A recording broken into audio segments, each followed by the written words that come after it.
Happiness, work. Not two words that most people put in the same sentence.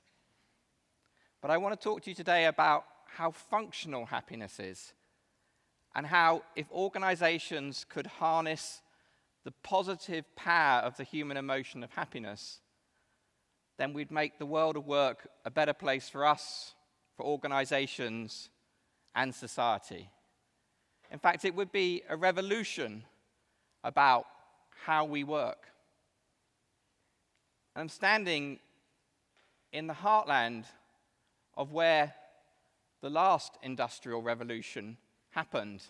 Just 20 miles away from here, James Watt, with his business partner Matthew Boulton, created the first steam engines that were commercially viable.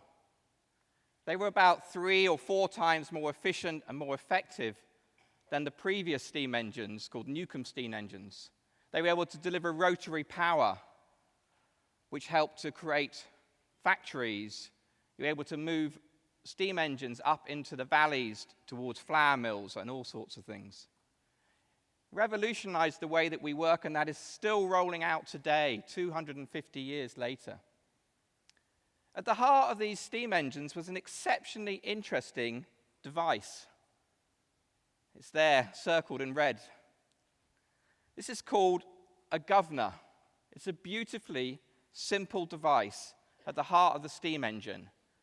The steam comes up through the pipe.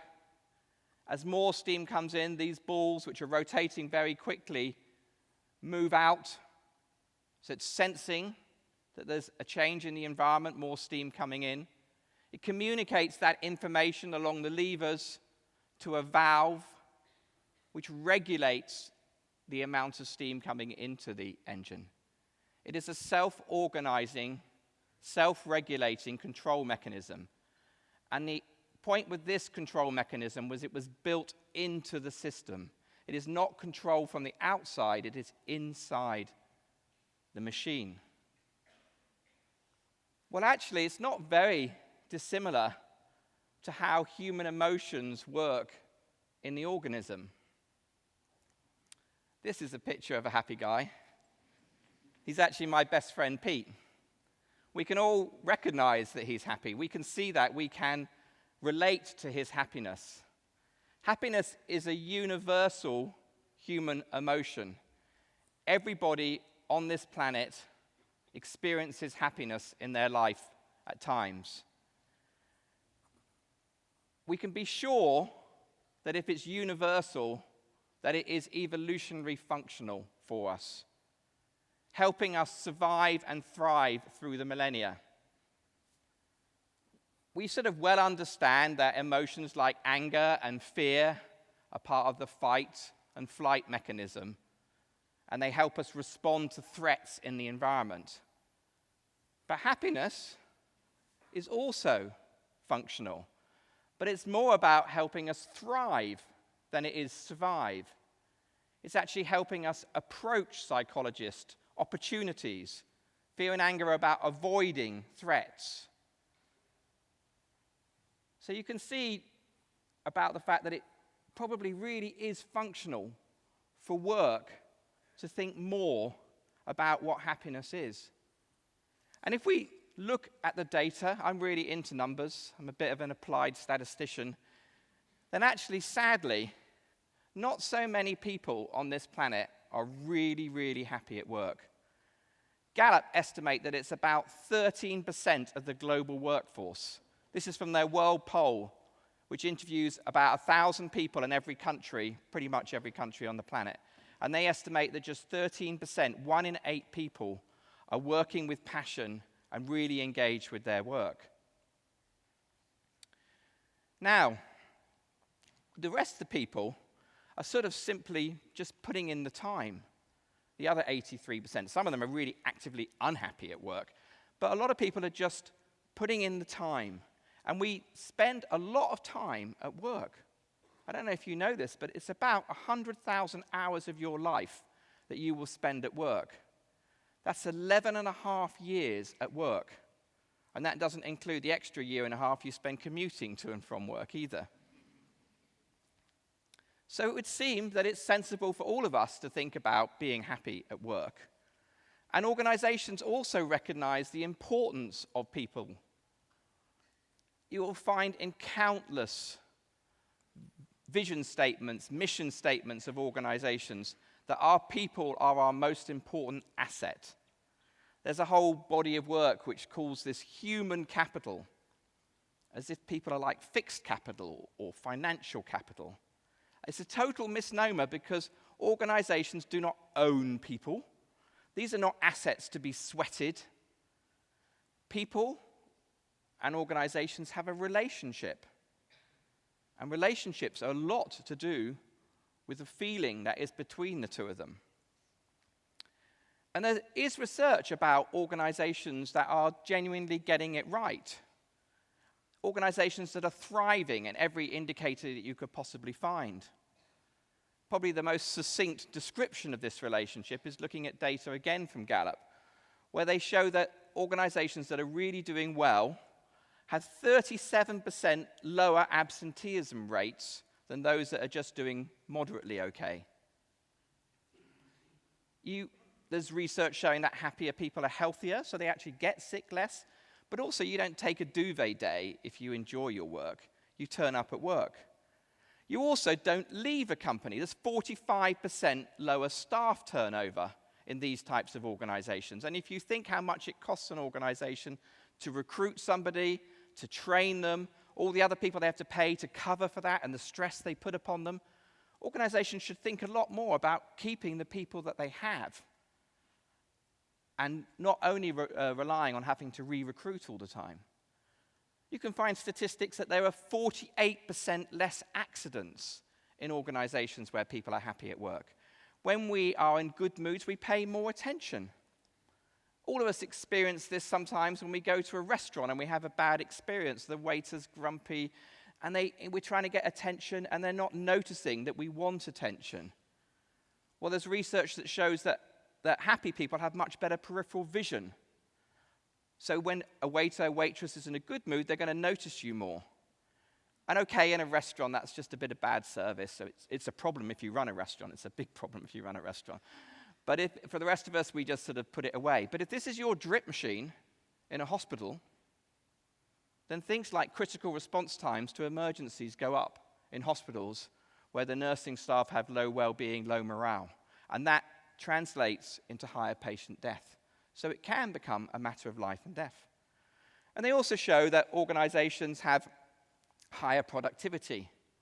People not only produce more work when they're engaged, they're focused, and interest is another positive emotion, helps us focus our energy to meet challenges.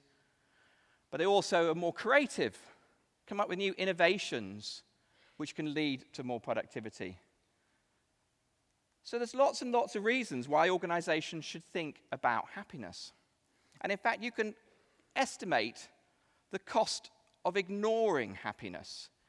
If you take a 100-person company, then they will cost about $1 million in lost revenue from not thinking about happiness at work. So happiness is a serious business. But the problem is it's still not being taken seriously. Still feels like happiness and work don't go together. And I can actually show you evidence that organizations are not taking this seriously. This is a quote from Business Week, which is a magazine that investors look at to think about where they should invest. And this analyst writes, "The management are focused on the employees to the detriment of shareholders." To the detriment of shareholders. Why would I buy a stock like that? I want to show you that this guy's an idiot. He's not even doing his own job. The company he was actually talking about is Costco. It's a large American chain of supermarkets. We can think what we think about large American or large supermarket chains, but a lot of them have fantastic employment policies, and people who work there really enjoy working there. They regularly come in the Great Place to Work list. And the CEO at the time Jim Senegal said, "I happen to believe that in order to reward the shareholder in the long term, you have to please your customers and your employees." And in fact, I would say that the only way to please your customers is to first of all think about your employees. It's that relationship between the employee and the customer, the client, that is the coalface of service industries. That's where it all happens. Well, a lot of the organizations in the Great Place to Work list are on the stock market. And we can look at their performance on the stock market. So this is a benchmark of organizations that are just average organizations on the stock market. It's actually quite a carefully selected benchmark by the researcher Alex Edmonds, who looked at this. And then he looked at creating a portfolio of stocks that each year invests in the Great Place to Work list. And this is how that list did over that time period. You end up with a return on investment which is approximately 2 times higher than if you just invested in the normal benchmark. That is how fortunes are made. That's a Warren Buffett sort of performance figure. So I would say that happiness works. It is functional. We can see the evidence that it increases the return on investment, the ROI. It also deals with the COI, the cost of ignoring it, $1 million. But what are examples of companies that are doing this well? Well, this is one that I've worked with a bit over the last few years. They're called Zappos in the States. They're in the Great Place to Work list. A new list came out just recently, and they were there. This is their CEO, Tony Hsieh. And their strapline is powered by service. They're an online shoe company, which sounds a really weird idea, that you would actually buy shoes online. So they really, really focus on customer service. And Tony will say that the only way that he wanted to create happy customers, and the only way that he could create happy customers was if he thought about creating happy employees.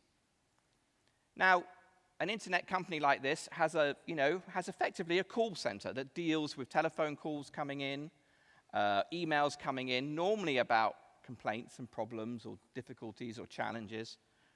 And call centers are almost the modern sweatshop of our society. They are one of the most scripted, heavily controlled environments that we have. And Zappos give the people that answer their phones and respond to their emails only 2 rules, which are be yourself and use your judgment. They have no key performance indicators on how quickly you can get rid of a customer off the phone. They think if you're speaking to someone on a phone, they're your customer. Speak to them. You pay an advertising company a lot of money to try and reach people like that. So speak to them. So he's really, really showing the humanity, the focus on happiness can actually drive business performance. Zappos went from a startup in 1999 to a $2 billion business 12 years later. So happiness. Here's Pete again. See the wrinkles in his eyes. We have over 40 muscles in our face which help us display our emotions. Our emotions are not only about our own functionality, but they're a way that we communicate with other people. And we can all see that he's happy. But can organizations see if they are happy? Do they know how happy their employees are? Do you sort of know how happy you are at work? Are you aware of that? Have you taken notice of that? And I think, as a statistician, as someone that likes measuring stuff, that we can start to think about mimicking the governor. It's a beautifully simple system that is built into the steam engine in this case. And we could build happiness governors that have simple, easy-to-use data that will allow people to recognize it, act like a mirror to an organization about what's the emotional feel on a day-to-day basis or a monthly basis. We might have a timeline that goes something like this, moving through, revealing to itself what's going on. And then I think we can think that the next revolution of work can be a revolution that is built on happiness. Because I really, really think that happiness works.